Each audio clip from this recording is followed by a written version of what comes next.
Good morning, good evening, good night, wherever you are. Okay. A couple of things I want to talk about, and if I have time, I might talk about three. Okay. First things first. I watched LV54's, 54. I don't know how many 54s. Anyways, no disrespect, but I really respect you, and it's like the first video review of the Rumble that I saw yesterday. And a couple of things came to my mind, but I said to myself, okay, let me watch the Rumble first, and then I will criticize or, give my opinion. Okay, I just made my Rumble review, and you can check it out on my channel. Cheap plug. Okay. You talked about The Undertaker, Matt Striker talking about The Undertaker, how he's human, and, us wrestling fans, some of us, or maybe the casual fans who are into The Undertaker, they still don't know that, and, they think that he is supernatural. Okay. First things first, when talking about this. If you have been a wrestling fan, not a wrestling fan, an Undertaker fan, actually, as long as I have, or maybe as long as one of my friends have, you would know that Undertaker had comic books. Maybe you know that, maybe you don't. I don't know. He had also a television series. He had a couple appearances on the Poltergeist series. He also had a few appearances here and there. Okay? And his backstory actually goes like this. Okay? Some kind of emperor of a different realm, okay? That's what he was. And he had this unbelievable power.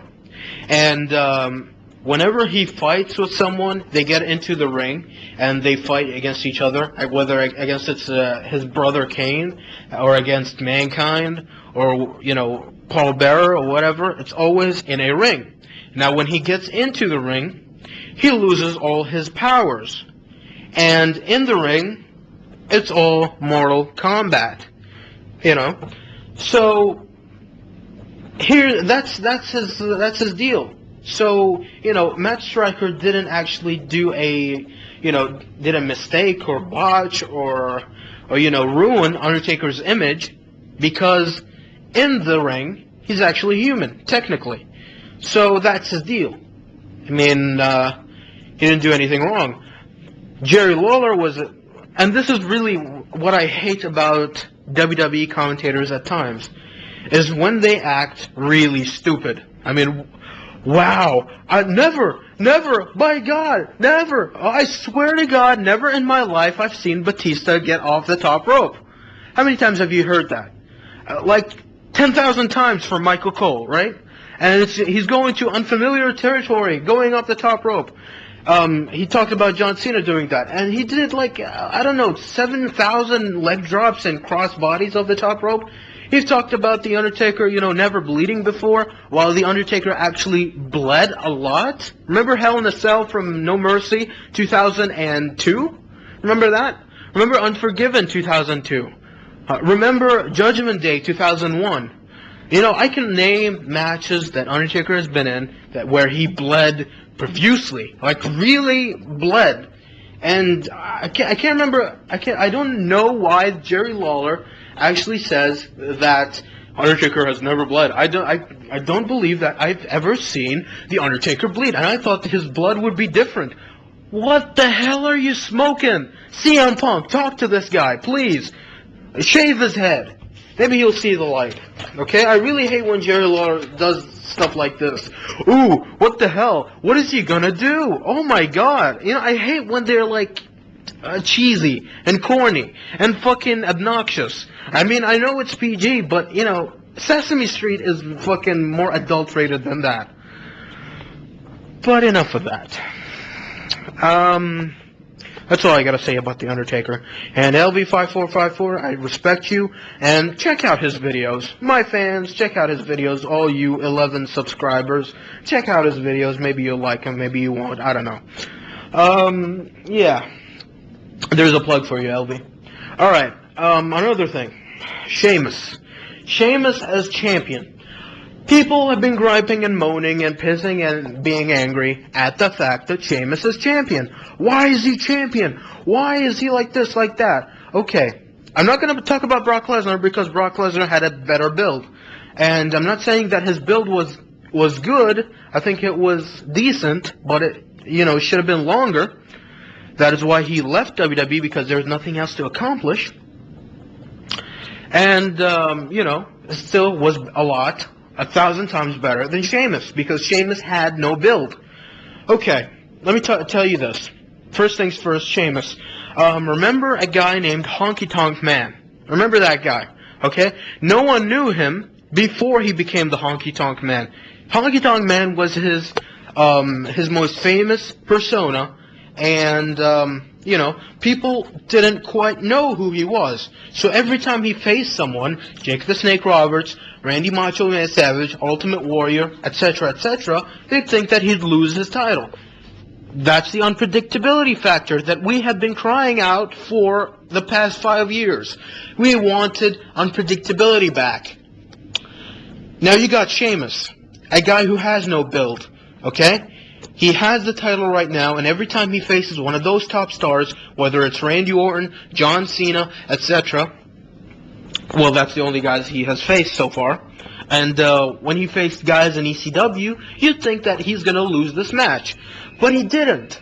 So there's the unpredictability again. And I have no problem with Sheamus. He has a good, ring psychology. He has a good build as a character, but not as a credible champion. I think he has a good ring presence. I think he has good ring skills. I think he has somewhat of good mic skills. And, I think that's what makes a champion. You don't have to be as credible as fucking Hulk Hogan to become champion. And, Sheamus being champion actually brings back the unpredictability that I talked about just a few seconds ago. Now, Elimination Chamber is coming up. Who do you think will win the Elimination Chamber? No matter who he's going to face. You're going to pick the other guys. And here's what I think. The Elimination Chamber is going to contest 5 of the best on Raw, the 5 that have been already on top, Triple H, John Cena, Shawn Michaels, Randy Orton, and, a new guy, Kofi Kingston. That's what I think. I think those 5 guys and Sheamus are going to be in that Elimination Chamber. And you're going to pick John Cena. You're going to pick Shawn Michaels. You're going to pick Triple H. You're going to pick Randy Orton. Those odds, look, very amazing when you look at it. Because a lot of people are going to buy this pay-per-view because they're going to think that Sheamus is going to lose. Kind of like how the Honky Tonk Man was. Everyone would buy a ticket, would boo the Honky Tonk Man, and because he had that heat that put over his opponents as faces. And I think that's the match that made the Ultimate Warrior a big presence. And yeah, so Sheamus facing anyone of the Raw roster would put them over. Because you heard it, when Randy Orton faced Sheamus, they loved Randy Orton. When Randy Orton faced John Cena, there have been a lot of boos. And, So with that being said, that's all I gotta say, man. That's all I gotta say. Sheamus is an unpredictable champion, and that's good. That's good. And I think at WrestleMania, it's not gonna be Triple H and Sheamus. I don't think so.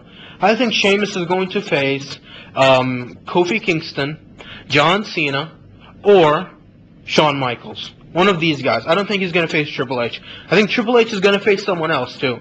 Maybe Triple H versus, I don't know. Triple H versus Batista.